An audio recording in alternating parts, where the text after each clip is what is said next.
there was no choice. I didn't know anything about meeting any master. I went, in fact, to India with the intention of visiting the place, the abode of Sri Ramakrishna, who I'd come to know about and wanted to. He was not in the body anymore, but I felt I wanted to be in this place where I'd heard about. And that didn't happen. I ended up meeting Papaji instead. And in the meeting of Papaji, then those years of bliss and sort of merged, became more emptiness. We started to experience more emptiness. Still bliss, still emptiness. Like the message is, when Papaji says give up God and give up the scriptures, he's really saying give up the attachment. Yes. Remember, Papaji is talking to quite seasoned seekers. People who have tried many things. No? Then he may be answering a particular question. He's saying give up your attachment. Your concept of God is still retaining and nourishing the idea of some separation in you. You see? So, even that which is given up God is God itself. Giving up the attachment which creates a sense of separation even. You see? He says, stop operating as always needing something. Be free of need. Throw it away. Throw it in the fire. Throw everything. Throw until there's nothing left to throw. Yes. Thank you. And then discovery takes place.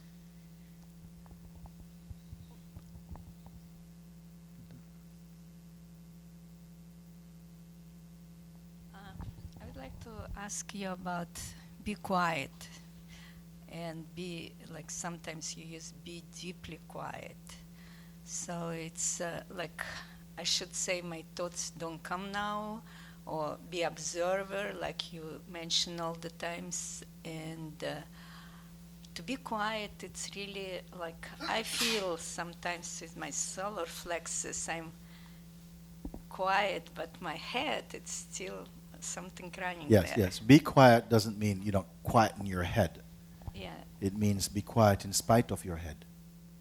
It means that to let it be. If something is throbbing away, but don't engage with it. Just let it. So almost, when I say to you also, leave your existence, hand over your existence to existence. Stop caring so much about yourself. Be a witness to your thoughts. Be quiet. Don't try to fix something, to change anything. Don't go into operation. Simply keep quiet, you see. Let the thoughts run. Don't try to manage them or manipulate them. And in that, initially it might feel that's impossible even. It's like, as though the thoughts have come take you by the hand and say, come on, we have got to play. But increasingly, you just stay put. And you say, no, okay. And Mooji said, keep quiet. Okay, keep quiet. Keep quiet. He said, no. Yeah, Papaji also would Yes. say, Come, quiet, Papaji said, come, you Yeah. keep quiet. And the thought says, no. Papaji says, keep quiet later, we play. And you sit. And so gradually something it's not something can be taught. It just be discovered. You find out, wait a minute, the ability just to be quiet is here. I mean, somebody asks you how you are so quiet, so still. You better not say. You better not say. And from this quietness you can act like if you have to Do it and see. make some Do it and see. Because Just you're asking too far ahead. Do it first and see. Okay. If in that, otherwise your mind is learning something. You might learn it and say, okay, if you don't do something, you keep quiet, and then you can, no, but do it and see. First become quiet. And then watch what acts from quietness, you see. Yeah. And you'll see that then actions can take place, and they arise in that quietude.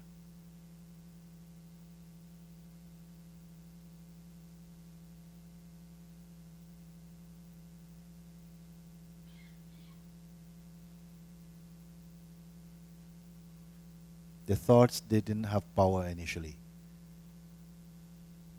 They grew with your attention. Each thought, each one of them, they are auditioning for your attention. please supply me a little power. Okay. And you believe in it. And then somehow you start to feel somehow it's comes in as a tenant, now it's landlord. Easy. And then it's charging you rent. It's true. A lot of rent. Huh? A lot of rent, right? A lot of what? Expensive rent. Expensive. Okay.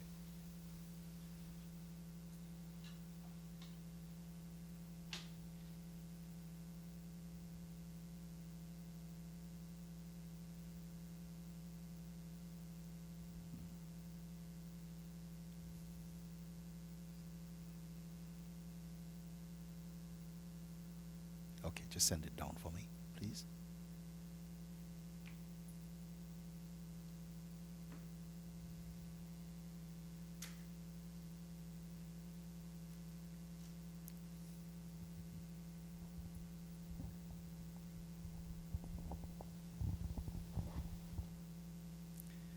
You may have to come and meet it.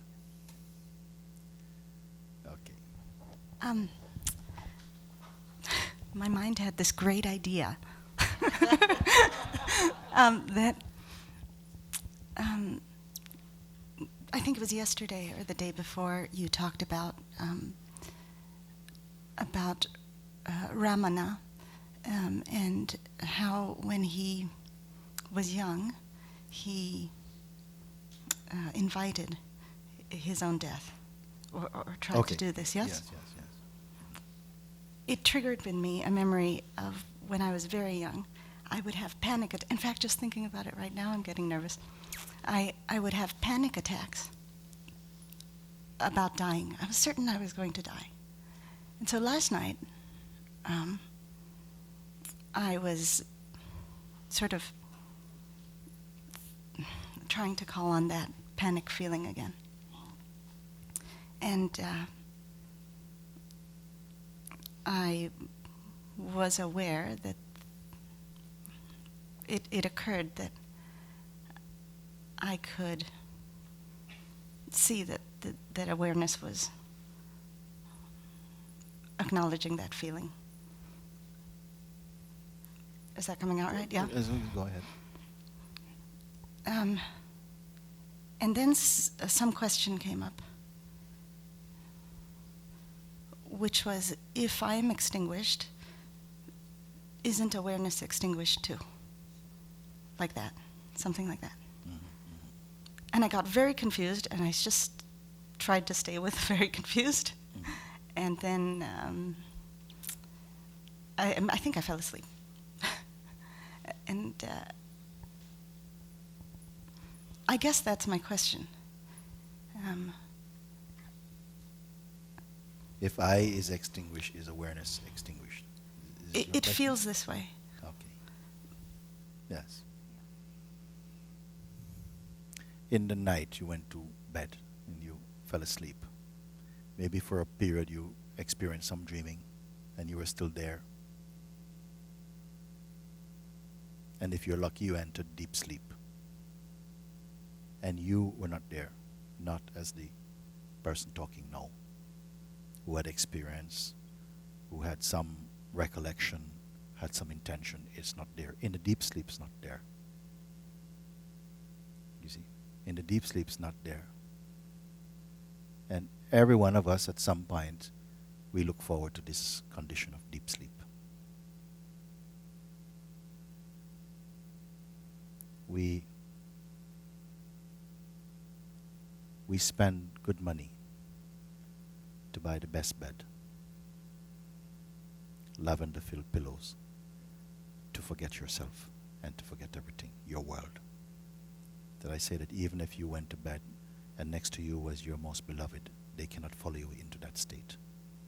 A state where you abandon everything, your identity, your loved ones, your worlds, your dreams, your ideals, your memories also. They cannot come there with you. Everything is left.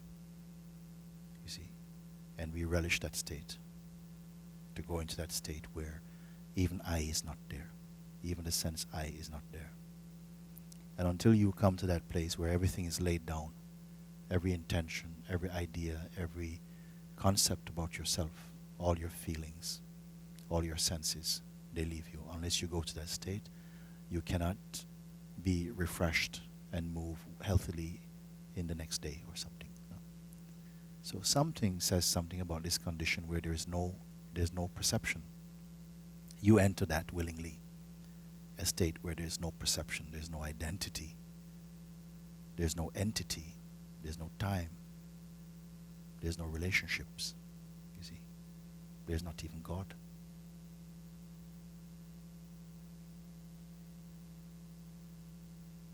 And you enter this state willingly. Were you not aware? Was awareness not there? Can there be a break in awareness, you see? To the point where if you went to bed as Sally, you wake up as Joan.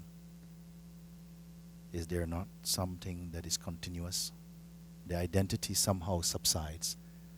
It's in abeyance for some time. And when consciousness arises again, when the light of consciousness switches on, everything wakes up again. Time wakes up. First, I must wake up. I first must come.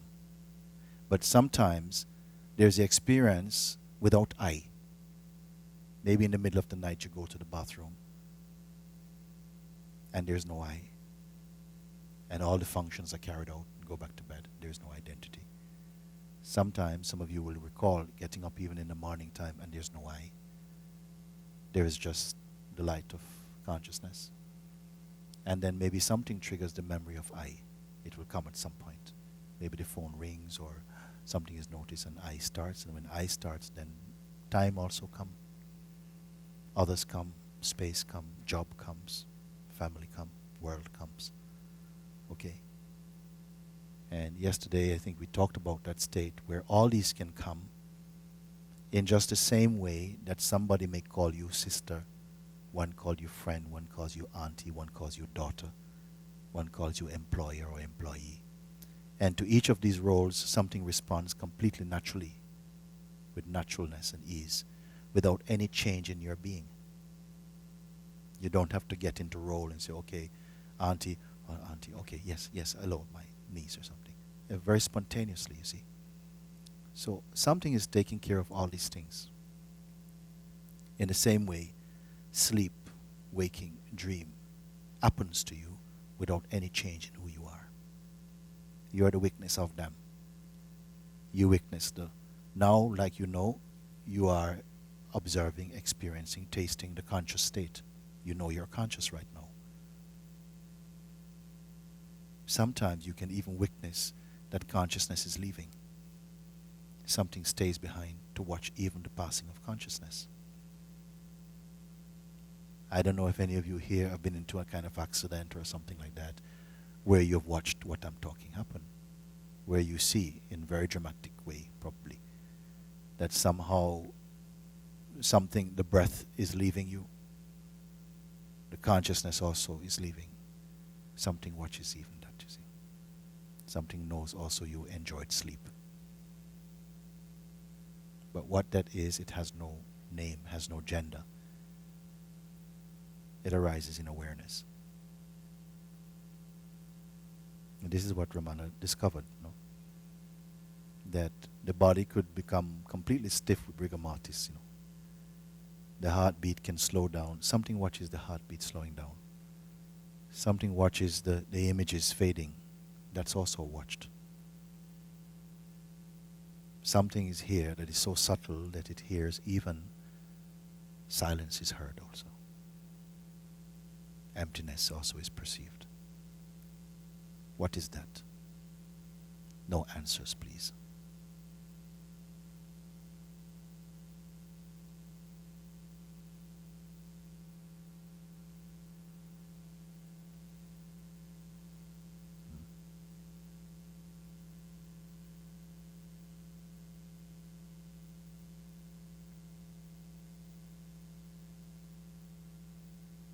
There's a silence in you which has nothing to do with whether you're speaking or not. It has nothing to do with having a quiet job or not. It has nothing to do with being quiet because you're in a cave in the Himalayas or in the middle of New York. It cannot help being quiet. That is the real silence. It's not a practice silence. There's no one being silent. There's just a silence of being. So it doesn't matter how much noise you make. You can scream the place down, and it will be a scream happening in silence. It happens out of silence. And when that is recognized, even that scream, that anger comes out. In fact, it does not have the venom, it doesn't have the violence of when there is identity behind it. My master also was known sometimes for having, like, he was called the Lion of Lucknow, Sometimes you, and that's it. But that bite was grace. If he was angry with you, then you're lucky. You see? Because there was no viciousness in it. It was not personal. It appeared like it's personal, but it's not. So all your expressions, they come out, they emanate out of this form, but somehow they leave no footprints. It is like writing on water. You cannot read it 5 seconds later. Everything that fresh, you see.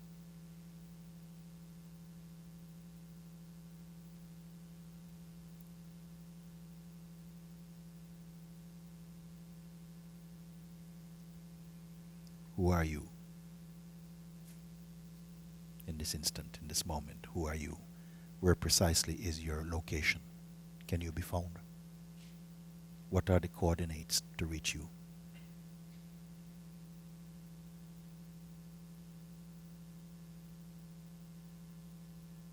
Can what you are be touched by some pointing or some finger? Can you be held or tasted or touched? You must come to know that. Don't think that what you've heard is not enough. As far as hearing, as far as recognizing, it is enough. Beings throughout time have awakened to the truth on about as much words as you've heard. It's not more teaching is required. It's not. It's not more experience. It's not more interaction. It's not more retreats. It's not better books. It's not going to India. All the things that your mind will keep using to delay that recognition. It is just like now. Whatever transpires, whatever is heard or spoken or understood is taking place in the awareness that you are. See for yourself if that awareness is less than time or that time itself exists in awareness, you see. If you've understood that time is only a concept, a movement in awareness, awareness is the greater, you see, then how much time will it take you to be aware?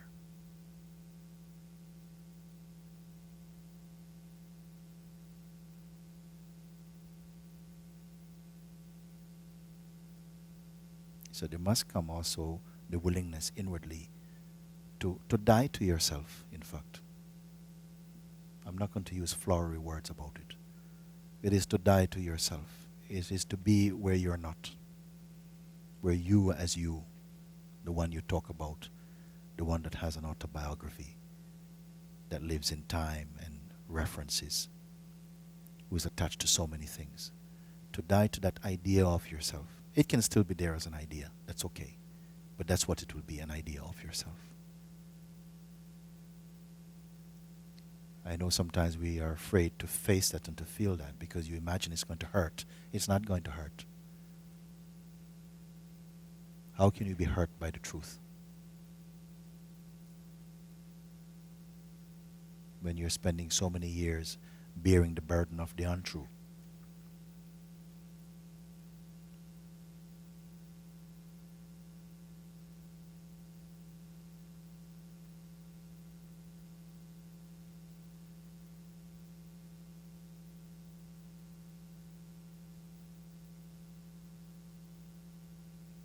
So if you have come to recognize, that there's nothing, no need to wait to be healed, wait to fix something, to change something, to alter, to progress, to grow nearer, to get away from, to approach closer towards.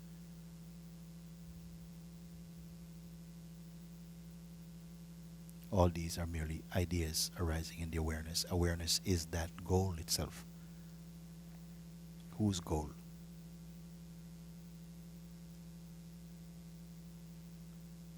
The goal of what awareness becomes when it manifests itself as consciousness, as presence, was to again reawaken to that understanding, that knowledge that I am that. I am that beyond even a concept, I am that.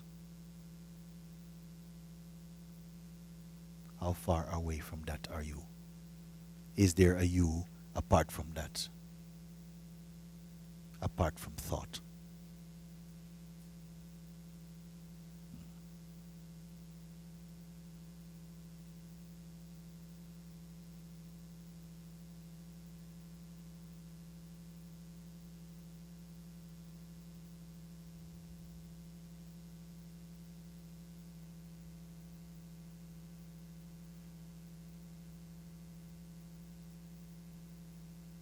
So if you have really listened, or this is heard deep in you, then it may arise, some turbulence may come out of this hearing, you see.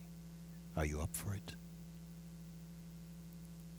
Or have you somehow endorsed an idea that, no, that cannot be a part of it. I don't want to feel anything, I don't want to feel any nausea at all. I came here for some nice feelings. I want to leave with some 5-star feelings, and that's it. Or is it that, yes, it's a small price to pay for freedom if what it means is that some stuff which clearly is not stuff that I am giving you, but somehow to allow you to feel what you are suppressing.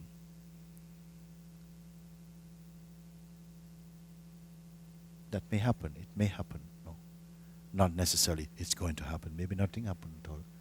Maybe it's such an easy passage for you that you think, my God, I should have done this years ago. Don't look like a dread. Oh my God, now the big storm is coming. And relax. Okay.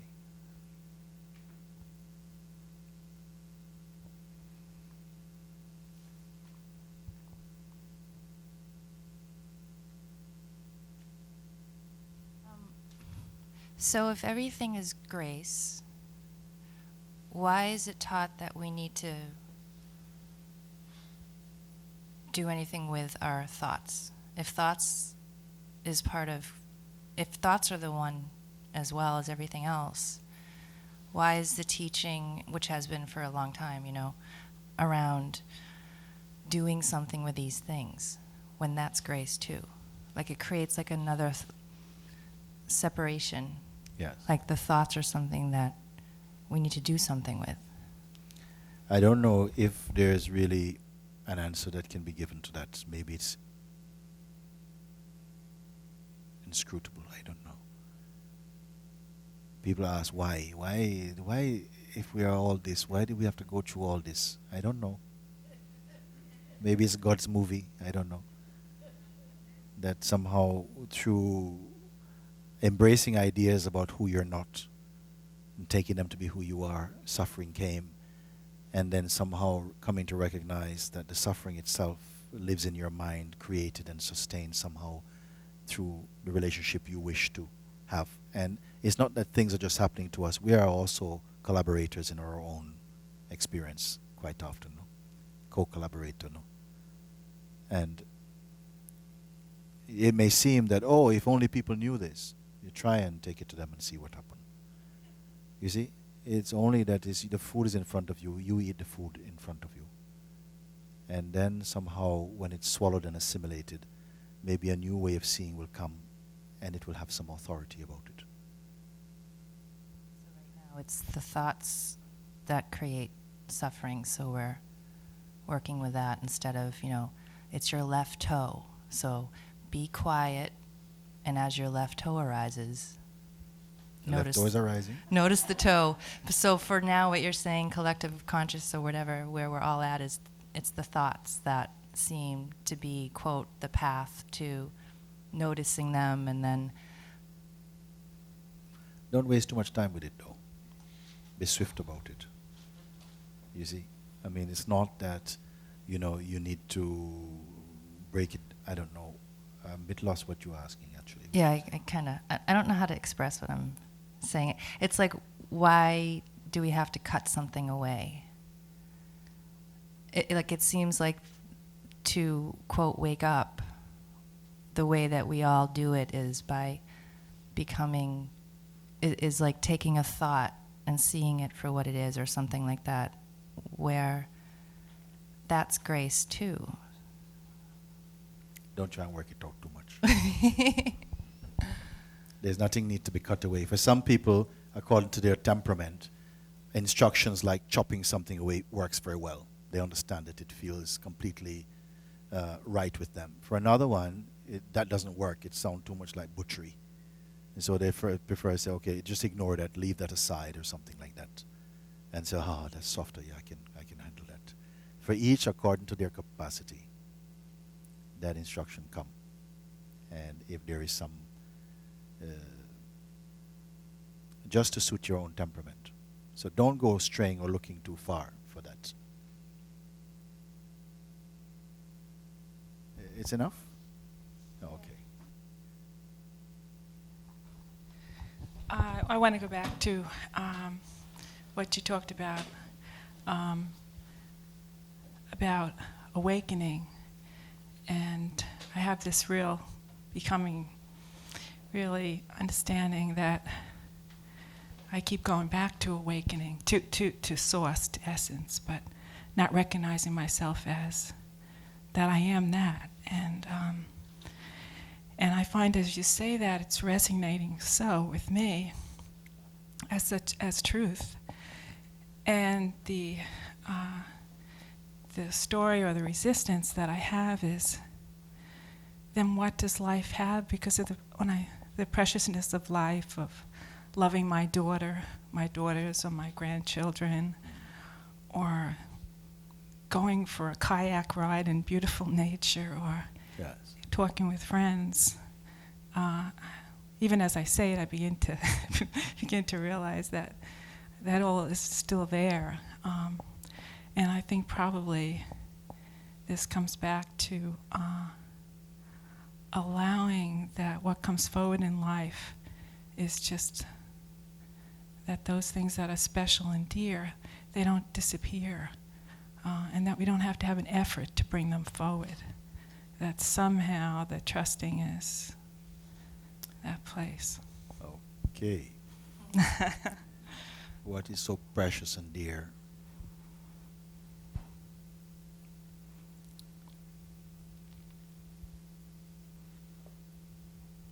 You say each time you come back to source, what happened? You come back to source and leave source, or what?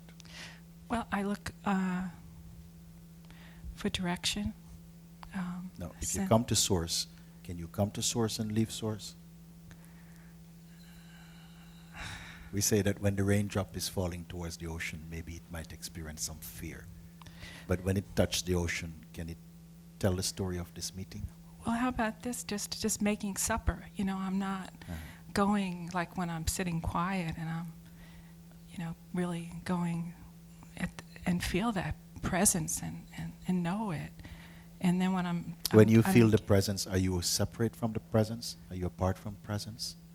No, it's just like I'm going there for guidance, and so I'm asking questions. I've said I journal, and I have experienced also where just during my everyday activities, I'll just kind of know, or I'll get a pull for something. It's just comes so different, and yet it's wonderful too. So it's that stopping for grace and saying, do I want to continue this mindless activity on the computer, for example, or do I want to go for a walk? It's like, there's a part of me that wants to always be expressing that, because that's where I want to have my life. I was picking up something from what you were saying, no? Like you go to presence, but it's almost always have an intention, you see. You go to presence for guidance. Can you just go to presence without any need for something? Can you just be presence without the need for something, like you're going to God because you want a new car or all the time?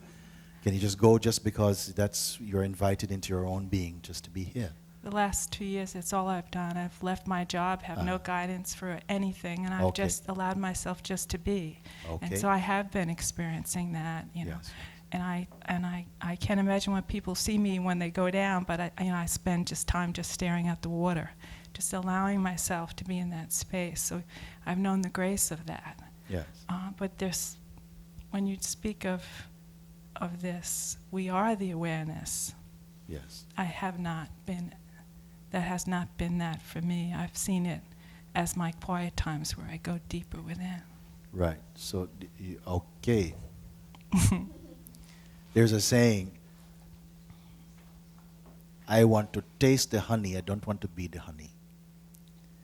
There's a saying like that, you see, that the sense of relationship is sweet. It means that, I can still sometimes maintain the sense of myself as independent entity, but I know where to go when I feel like things get tough, and I can always retreat into my God self, because that's always there. So it's almost like that is a place of refuge for you. But you say it's not my experience, that I'm just the awareness. Let me get it right. What did you say there? Well, from what I'm hearing, you're saying that. Well, see, now I want to say there's no need for mind anymore. I mean, let's say a job, Yeah. okay? Yes. The usual process would be looking. I don't have to work right now. Right. I've been graced with that, but I'm feeling like, okay, it's enough already. I have things I want to do. Yes. And so I'm kind of like trying to be out of the way and allowing. I want to say this right. I have a sense that this is just time for me to be quiet.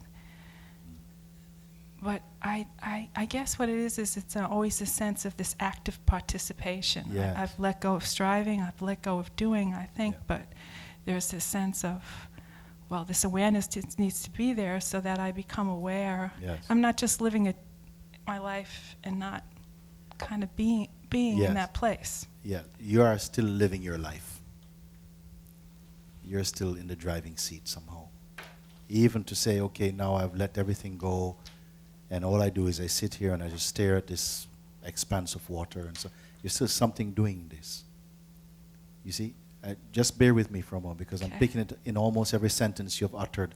I'm catching this thing that I want to say to you, that is there complete trust here? Or are you still doing? You're still being spiritual even. What is it? Because when you are really abandoned, or you have abandoned yourself, surrendered that, then you have to allow that to express itself. Express itself as what you're calling your life now. Even you don't even notice, like my life, it becomes almost meaningless. It doesn't mean anything, in fact. I want you to hear me in the correct way. I'm not dismissing your life, or your life is nothing. I'm not making any kind of judgment like that. But you will see from inside that something is moving this body, and it's not contrary to having a job or to being a mother to your children or whatever.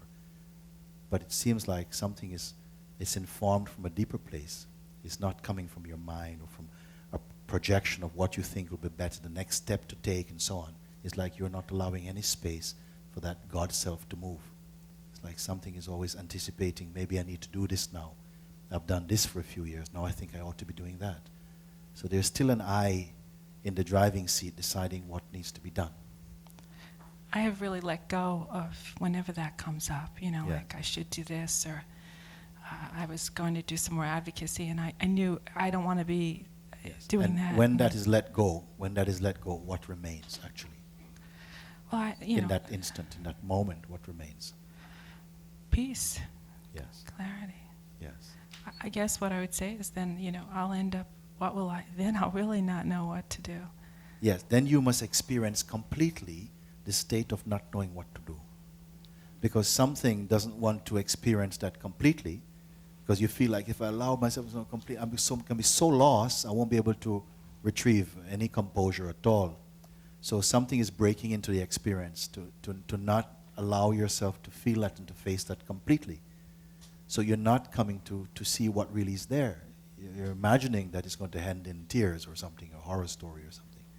So you're not allowing yourself to really feel, to meet that experience directly and wholly, fully. I thought I was till today. Yes. So, and there is at the periphery.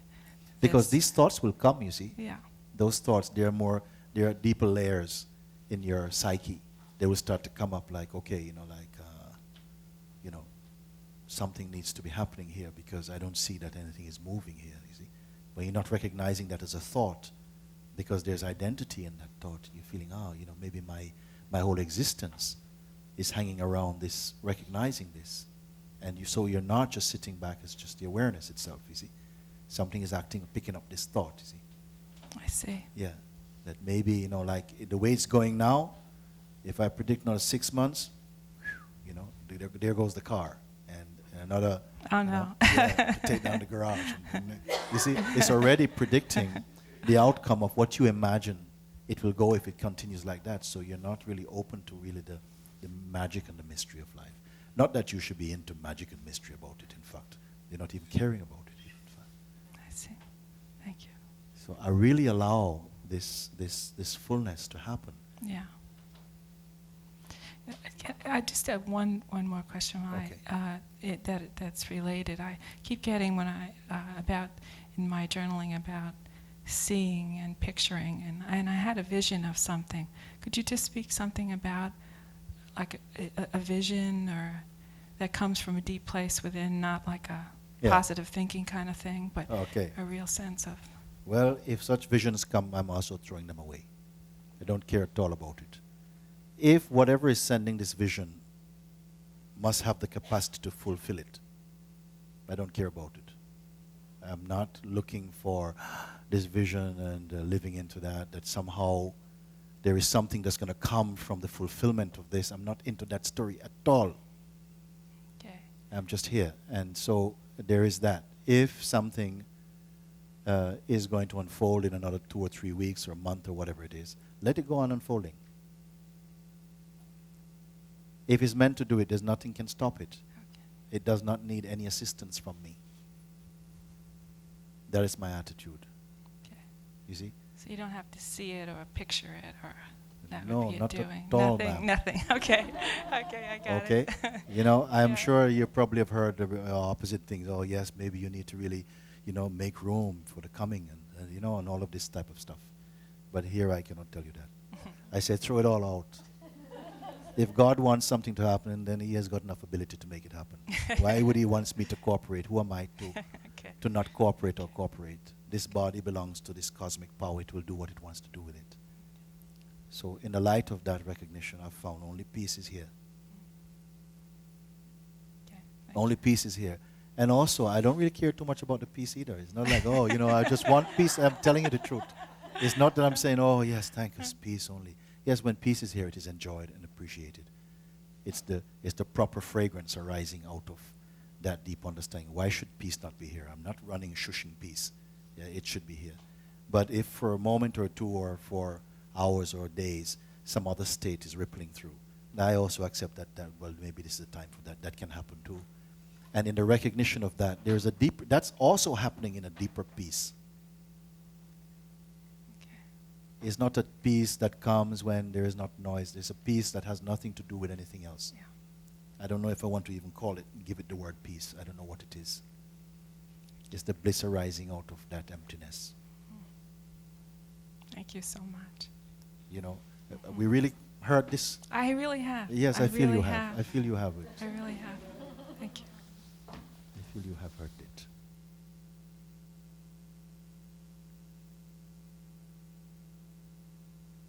Okay, here, please, for me.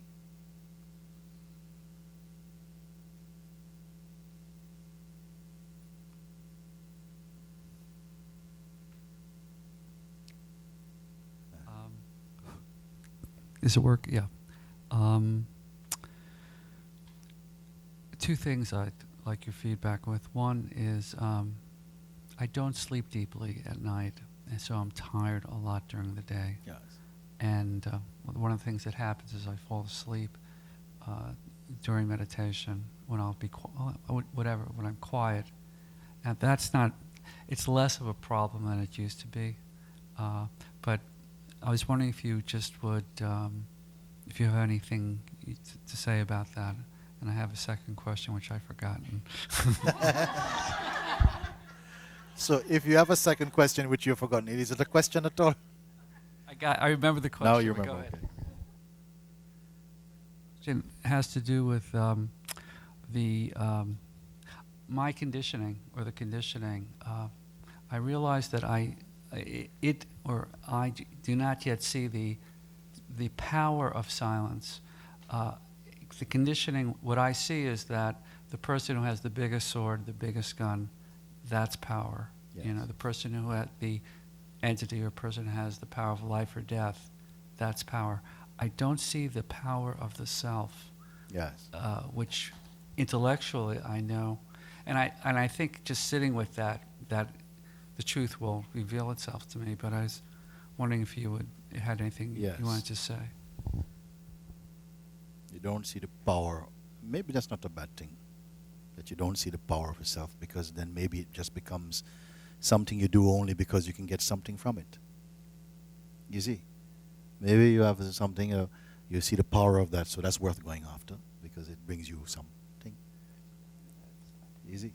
So. No wonder it's staying away. Huh? You mean I got the first question as well one time? No, I just realized, you know, Yeah. Yeah. if the self is sought for power, it won't reveal itself. And maybe the power as the mind perceives power. Yes. May the mind perceive power like force. Yes. You see, so then silence is not going to be a power that mind is going to Yes. respect particularly. You know, it feels No. like silence is like inertia or stagnation, or you know what's going on there. Not interesting to us. You see, like Exactly. that. Yeah. It needs to be something dynamic, something that can be measured. It has some clout. Right. You see? Clout. Yes, Love the yes. word. Yes, yes. So that silence.